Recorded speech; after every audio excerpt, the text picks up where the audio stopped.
Ayan, so anyway, ako po yung nakatasan ngayong araw na ito para ma-share sa inyo yung magandang business natin.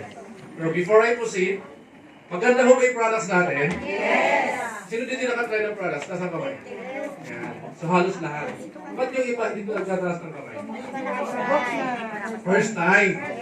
May I see the heads of the first timers? Ayan, yung mga hindi pa po members, nasa kamay. Ayan. Grabe dun, no? So welcome po sa inyong lahat. Ayan, so actually po, it's my first time din po na makita po kayo. Palapakan po natin lahat ng mga first timers. Ayan. So actually po, ako po ay baka sobrang taas po na expectation nyo. Sobrang galing ng speaker natin dahil top 30 ng Ing Global. By the way, alam nyo ba yung nababanggit namin company? Alam nyo ba yun? Hindi nyo namin binabanggit yan para i-promote po. Ano? Actually, hindi ko po sana sasabihin. Kaso, matupit talaga sa Ing Global, no? Sabi ng iba, parang iba yung promote mong company. So anyway, tama po yung mga sinabi ni Sir Mon kanina. Ako po ay galing po kami doon sa company ngayon. Okay, so maganda naman po ang nagawa namin doon, maganda naman po ang nangyari po sa amin. Pero bago ko magpatuloy yung kwento ko, again, meron ho ba dito yung mga first time na maka-attend dito, maka-attend ng ganitong seminar? Taas po ang kamay. First time, walang ideas network marketing po. Walang idea si ma'am. As in first time, si ma'am po, ganun din po. First time niyo po. So karamihan po dito, no? First time sa opisina, pero may idea na sa network marketing. Okay, so wag mo kayo mag-alala, ma'am. Ma'am, wag mo kayo mag-alala kasi bakit ho? Parehas lang din po tayo na unang na-invite, wala rin pong idea sa ganito. In fact, ako po, no? Way back po, ako po ay nagsisimula, nung ako po ay na-invite po sa network marketing, ako po ay sobrang mahihain. Kita niyo naman po, tama ba? Tama? And at the same time po, ako po ay galing po ako ng taga Batanes po ako, but 2006 ako po nag-migrate po ako sa Bulacan, nag-work po ako doon for 9 years, bago po ma-encounter network marketing. Isa po ako sa mga sobrang negative sa network marketing. Dahil po marami akong nakikita na advice sa TV na negative when it comes to network marketing. Tama? Hanggang ngayon po ba meron pa rin? Ay, wala na yata. Walang sumasagot eh. Hanggang ngayon ba meron pa rin po ba? Yes. Meron pa rin po. Pero kahit pa paano, ang network marketing industry right now is medyo okay na po ang image. Tama ho ba? Yes. Tama o tama? Okay. So, noong mga panahon po na yon, hindi po ako makapaniwala na ako po ay na-invite sa network marketing dahil po isa kong mahihayin, introvert po ako. At the same time po sa Bulacan, wala po ako masyadong kilala. Kuha niyo ako? Yes. Ayan. So sabi nga po nila, pag pumasok ka sa isang network marketing, number 1, dapat marami kang kilala. Tama ho ba? Yes. Dapat daw magaling ka magsalita. Tama ho ba? Yes. Okay, kailangan daw buwapo ka, maganda ka. Tama ho ba? Yes. Lahat po yan wala sa akin. Tama? Ang kagandahan lang po, noong mga panahon ho na yun, I was looking for an opportunity na pwede po akong umasenso. Ako po ay pinanganak sa simpleng pamilya, nangarap lang po ako na umasenso. Kaya po ako po ay nag-aral, pinagtagal po talaga mag-aral hanggang sa makatapos po ako. Ako po ay working student. Right? So ngayon po, nung nakatapos ako mag-aral, excited po ako magtrabaho. Akala ko po kasi, pag ikaw po ay nakapagtrabaho na, tapos na ang lahat, kuha mo na yung mga pangarap mo. Tama ho ba? Ako po, nung unang sahod ko po, nung nagtrabaho po ako, excited po ako kasi bakit po, nag-receive na po ako ng sarili kong pera. Yun nga lang sa loob ng 9 years po, good news kasi bakit ho, ang dami kong naipon. Ang naipon ko po, puro payslip. Ang malupit dito, na hindi pa ako nagtatrabaho, wala akong utang, pero nagtrabaho po ako, napakadami ko pong naipon na utang.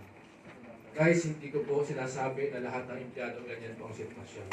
Tama? Pero yan po yung personal ko pong experience. Okay? Kaya nung time po na yun, naghanap ng opportunity. Yun nga lang po, ang opportunity po na hinahanap ko that time, mag-abroad kasi ng mindset namin eh.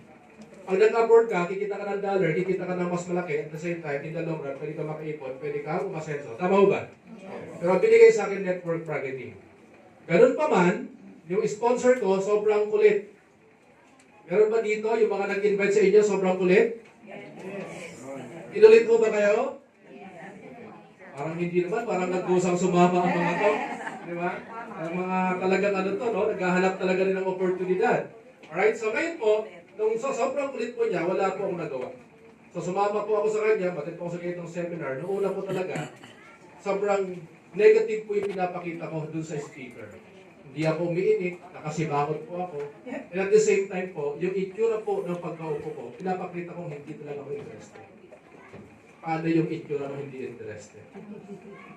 Lousy ka na po, tapos nakaganyan ka, tapos patingin-tingin ka dito. Wala ka naman dito.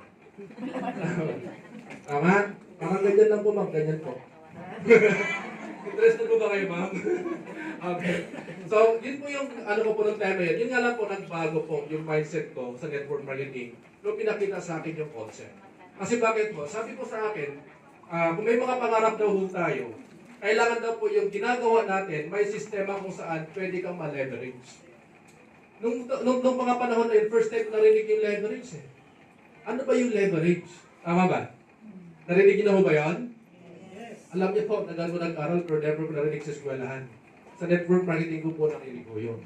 And sabi nila, regardless po kung ano po ang katayuan mo sa buhay, basta may tamang sistema patungo doon sa goal mo sa buhay, hindi imposibleng hindi mo makuha po yun. Which is, inaral ko po talaga yung leverage. Ang leverage pala, may kakayahan ka para paramihin ang oras mo, ang ability mo, saka po yung income mo. Kahit dumating yung punto na wala ka nang ginagawa. Kuha niyo ako? Na walang pinagkaiba doon sa mga negosyante sa labas na kahit natutulog, pwede kang kumita. And that's network marketing daw. Kaso po, sabi ko, hindi naman lahat yung mayaman dyan. Totoo naman ho. Tama ba? Hindi naman daw, sabi ko, hindi naman lahat yung mayaman sa negosyong yan kasi ang dami po, hindi yumaman yan. Pero marami din naman po yumaman. Binalikan ako ni sponsor ko, sabi sa akin, o sige, even, hindi lahat yumaman, pero marami yumaman. Eh, itong tanong ko sa iyo, brother, yan pa sa ginagawa ko ng 9 years, may yumaman ho ba? Alam niyo ho, napatanong po ako sa isip ko, man. Sa isip-isip ko, wala pa. Tama ba? So, yung kasama ko sa eskwelahan, 10 years nagtatrabaho doon, na-observan ko, every pumapasok sa trabaho nag-tricycle, pag siya po ay nag-out sa trabaho nag-tricycle pa rin ako. Sabi sa akin, madali lang makita ang video ko sa isang bagay na ginagawa. Obserbahan mo lang yung mga nauna po sa iyo. Kuha niyo ako? Kung ano yung ginagawa ko, kung ano yung buhay ng mga nauna sa trabaho mo na yan, kung ilan taon na yan doon, okay? Pag naabot ko yung taon na yan, ito yung magiging future. Dito po sa ginagawa namin negosyo, meron dito 1 year. Meron dito 8 months, 1 year, 2 years, 3 years, naging milyonaryo. Meron dito magsasaka, naging milyonaryo. Meron dito undergraduation daw ng high school, naging milyonaryo. Tama? May mga professional, naging milyonaryo. Pero hindi lahat, naging milyonaryo. Ang punto, okay, regardless of your situation, pwede ka pala maging milyonaryo sa ganitong negosyo kapag ginawa mo yung tamang sistema. Kuha niyo ako? Yes. Kaya po ako po noon, gulat ako. Sabi ko sa sarili ko, kung ano, kahit mahihain po ako, kahit nanginginig